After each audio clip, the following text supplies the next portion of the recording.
As somebody who is visually challenged, I know Braille.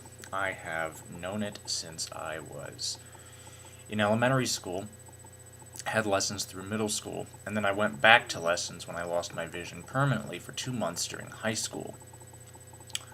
Or I should say temporarily, excuse me. Um, and I love Braille personally, for several reasons. Um, One of which is there was talk of having electronic talking signs in the community. Well, that's all well and good, but what happens if the power fails? And, you know, in today's day and age, technology cannot always be trusted. And unfortunately, I think a lot of people are placing too much trust in said technology, particularly when it comes to gathering information. At this point, the most prevalent Braille method that is being used, at least, is what is called a refreshable Braille display. And what the story is behind that is this device has electronic pins that come up and down to form the Braille alphabet, numbers, punctuation marks, and in the case of navigating through a computer, they also form specific symbols to indicate things like an edit field or a combo box. The trouble is that this technology is very expensive. At the very least, you can get a display for $1,400, and at the very most, the display can often run you about $6,000 to $8,000, sometimes even more. Because of this, Braille display technology is rather prohibitive for a lot of people. And also, in the mainstream, many students who are blind or low vision are being educated in the mainstream. And this is not necessarily a bad thing. It's wonderful because you get a chance to be with your regular peers and you get a chance to do what everybody else is doing. What's bad about it is the fact that the mainstream general education teacher is not literate in Braille terms. And because of this movement, what is called inclusion, we're seeing a rapid decline in Braille instruction because if you combine inclusion with the technology that we have, even though it's expensive, it is still more convenient than producing hard copy Braille. Hard copy Braille is very difficult to produce. The equipment to produce it is expensive. That equipment will usually run you about $3,000 to $4,000. There was a Braille printer that was cheaper called the Braille Blazer from Blazy Engineering. That product no longer exists because for the longest time it used serial ports. It never upgraded to USB, and it just vanished from the market. So the technology is expensive, but it is more convenient than producing hard copy Braille. And like I said, the instruction of Braille literacy is declining. In fact, I've got an article to share with you that I'm going to put in the link in the video here. Lack of Braille literacy hurting the blind, group says. This was published by the San Diego Union Tribune. This was on the 26th of March at 0200 hours, 2 o'clock in the morning. So I'm just going to go ahead and read this to you. Baltimore. Jordan Gilmer has a degenerative, I can never pronounce that word, degenerative, there we go, a condition that eventually will leave him completely blind. But as a child, his teachers did not emphasize Braille, the system of reading in which a series of raised dots signify letters of the alphabet. And as a side note, letters and punctuation, and we even have special shorthand called contractions, like for example the ending ing. That's actually a single character. Back to the article. Instead, they insisted that he use what little vision he had to read print. By the 3rd grade, he was falling behind in his schoolwork.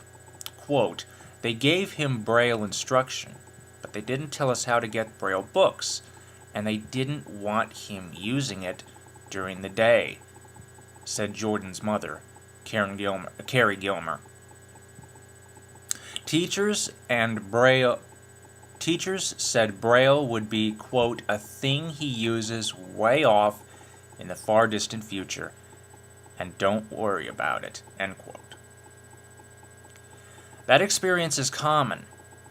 Fewer than 10% of the 1.3 million legally blind people in the United States read Braille, and just 10% of blind children are learning it, according to a report to be released today by the National Federation of the Blind.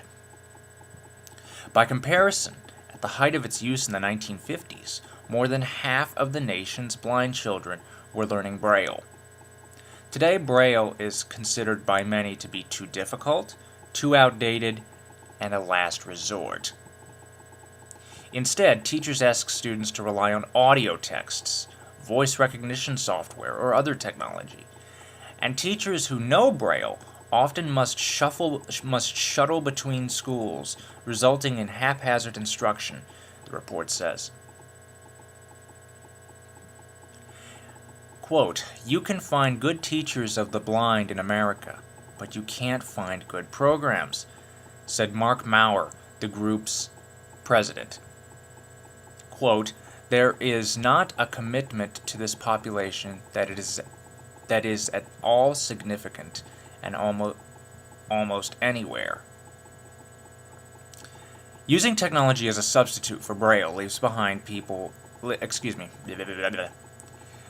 Using technology as a substitute for Braille leaves blind people illiterate," the Federation said, citing studies that show that blind people who know Braille now get this, blind people who know Braille are more likely to earn advanced degrees, find good jobs, and live independently. One study found that 44% of participants who grew up reading Braille were unemployed, compared with the 77% for those who relied on print. Overall, blind adults face 70% unemployment. The most recent report pulled together existing research on Braille literacy, a method that its authors acknowledged was less than comprehensive. The 10% figure comes from federal statistics gathered by the American Printing House for the Blind, a company that develops products for the visually impaired. The Federation also did some original research, including a survey of 500 people that found the ability to read Braille correlated with higher levels of education, a higher likelihood of employment, and higher income. The report coincides with the 200th birthday of Louis Braille, the Frenchman who invented the Braille code as a teenager. Resistance to his system was immediate. At one point, the director of Braille's school burned the books he and his classmates had transcribed. The school did not want its blind students becoming too independent. It made money by selling crafts they produced. The system caught on, but began declining in the 1960s, along with widespread integration of blind children into public schools. It has continued with the advent of technology that some believe make Braille obsolete. Quote, "Back in about 1970 or so, I was heading to college, and somebody said to me, 'Now that you've got the tape recorder, everything will be all right.' In the early 1980s, somebody else said, 'Now that you've got a talking computer, everything will be all right.'" End quote. Maurer said, quote, "They were both wrong. And the current technology isn't going to make everything all right unless I know how to put my hands on the page that has words on it and read them."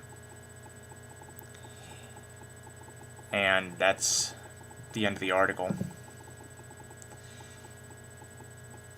This is dangerous. I'm glad I'm going to teach the blind. One of my focuses I expect to be is Braille instruction, and I'm going to be very happy if it is, because we need to stop this, and we need to stop it now. We need to increase Braille literacy ASAP. Thank you for watching. Comments are welcome, and have a nice evening.